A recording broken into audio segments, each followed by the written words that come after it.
नमस्कार मित्रों, स्वागत है आपका फिर से द इंटरनेट के इस पोर्टल पे। आज हम करने जा रहे हैं expansion and consolidation of British power in India का पार्ट 1।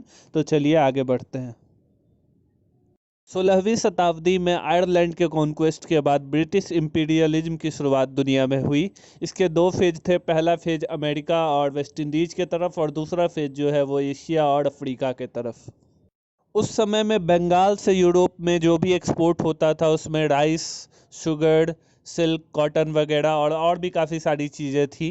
अगर टोटली देखें तो 350 यूरो पर एनम पे किया जाता था बंगाल को ब्रिटिशर्स के द्वारा, जबकि उनका जो एक्सपोर्ट था वो करीबन 50,000 यूरो के बराबर था।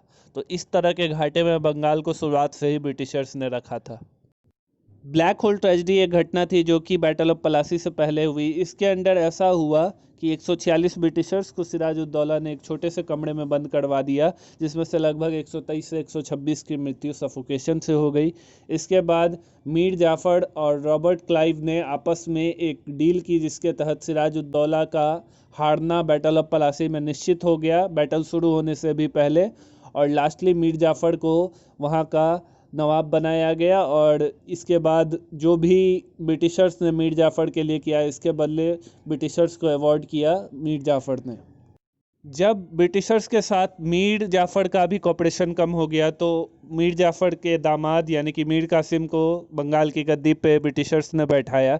मीर कासिम ने ये वादा किया ब्रिटिशर्स को कि बुर्दवान, मिदनापुर और चिटागोंग नाम के जो डिस्ट्रिक्ट्स थे ये सीड कर देंगे ब्रिटिश को। और इसके अलावा सिलहट में जो ट्रेड था चुनाम का, उसमें भी ब्रिटिशर्स को सपोर्ट करेंगे। और इसके बाद तीसरी चीज़ ये थी कि 1 लाख रुपए साउथ इंडिया में जो ब्रिटिश बैटल्स और कॉन्क्वेस्ट चल रही थी उसको स्पॉन्सर करने के लिए मीर कासिम प्रोवाइड करेंगे। 1760 की संधि के तहत काफ़ी सारे और वादे भी मीर कासिम ने किए थे ब्रिटिशर्स को, जिसमें से एक ये आता है कि 1500 रुपये जो है मीर जाफ़र की सैलरी फिक्स कर दी गई। बंगाल का कैपिटल मुंगेर को बना दिया गया। जो भी बंगाल के रहने वाले लोग थे उन्हें फ्री छूट मिली कि वो ब्रिटिश एम्पायर में भी चाहे तो जाके रह सकते हैं। और इसके अलावा जो भी दुश्मन थे ब्रिटिशर्स के, वो अब दुश्मन हो गए मीर कासिम के, और जो भी दोस्त थे ब्रिटिशर्स के वो दोस्त हो गए मीर कासिम के। एक इंपीरियल फरमान के थ्रू ब्रिटिशर्स ने यह तय कर लिया था कि बंगाल का जो भी ट्रेड होगा उनका, उसके लिए वो ट्रांजिट टैक्स या ट्रांजिट टोल पे नहीं करेंगे। इसके खिलाफ मीर कासिम, शुजाउद्दौला और शाह आलम II की मिलीजुली आर्मी ने युद्ध किया बैटल ऑफ बक्सर के रूप में 1764 ईस्वी में, जिसके तहत मेजर मुनरो की आर्मी ने इन तीनों की आर्मी को अकेले ही हरा दिया, और बैटल ऑफ बक्सर के विजेता बने ब्रिटिशर्स।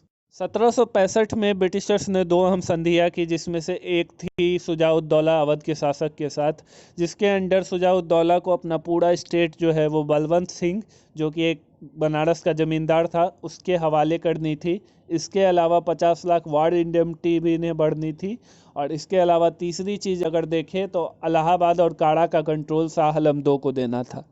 अब अगर शाह आलम II की बात करें ट्रीटी ऑफ इलाहाबाद के अंडर, तो इनको 3-4 चीज़ें माननी पड़ी, जिसमें से एक था इलाहाबाद में रहना ब्रिटिश प्रोटेक्शन के अंडर। इसके अलावा दूसरी चीज़ थी कि 53 लाख जो है वो निजामत के लिए ब्रिटिशर्स को पे करने थे, बंगाल, उड़ीसा और बिहार के। ड्यूअल सिस्टम ऑफ गवर्नमेंट की शुरुआत ब्रिटिशर्स ने बंगाल में की रॉबर्ट क्लाइव के अंडर। और इसके बाद अगर देखें तो दीवानी और निजामत दोनों के हक भी ब्रिटिशर्स को दे दिए गए। और तीसरी चीज़ अगर हम देखें तो अब डिप्टी नवाब की एक पोस्ट को भी क्रिएट कर दिया गया। मैसूर की बात करें तो पहली एंग्लो मैसूर वॉर 1767 से 1769 तक लड़ी गई, जिसके तहत 1769 में एक ट्रीटी हुई, ट्रीटी ऑफ मद्रास, जिसमें हैदर अली ने ब्रिटिशर्स जो प्रिजनर्स थे उसके अंदर उनको भेज दिया वापस ब्रिटिशर्स के पास। और इसके अलावा ब्रिटिशर्स के पास जो हैदर अली के प्रिजनर्स थे उन्हें हैदर अली के पास वापस भेज दिया गया। इसके अलावा अगर देखें तो हैदर अली को ये प्रॉमिस मिला कि ब्रिटिशर्स उनकी हेल्प करेंगे अगर फ्यूचर में उन पर कोई अटैक होता है तो, और हैदर अली और ब्रिटिशर्स दोनों अपने कॉन्क्वेस्ट को ख़त्म करेंगे। बातें हैं सेकेंड एंग्लो मैसूर वॉर पे, तो माहे पे जब ब्रिटिशर्स ने कब्जा करने की कोशिश की तो हैदर अली ने इसको काफ़ी सीरियसली लिया और आरकोट पे कब्जा कर लिया। इसके बाद काफ़ी सारी घटनाएं हुई जिसमें कई जगह पे हैदर अली को और कहीं पे ब्रिटिशर्स को हार का मुंह देखना पड़ा, पर लास्टली ट्रीटी ऑफ मैंगलोर के तहत दोनों साइड्स ने पीस के लिए ऑप्ट किया और जो भी कॉन्क्वेस्ट की गई थी एक दूसरे के द्वारा एक दूसरे के टेरिटरीज को, वो उन्हें वापस दे दी गई।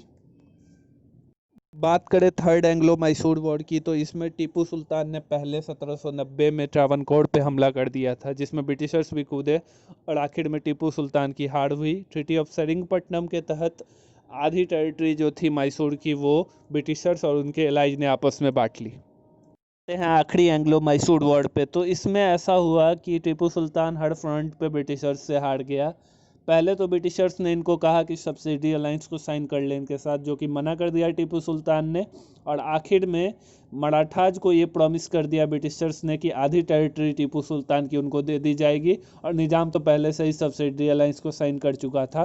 तो इन सब ने मिलकर टीपू सुल्तान को हरा दिया और वापस से अपने अपने साम्राज्य में इनके पार्ट्स को शामिल किया। ये चैप्टर थोड़ा बड़ा है इसलिए इसको 2 पार्ट्स में किया जा रहा है। पहला पार्ट समाप्त हो चुका है इस वीडियो के साथ। आगे मिलते हैं अगली वीडियो में, तब तक के लिए संकेत Jha signing off. Thank you.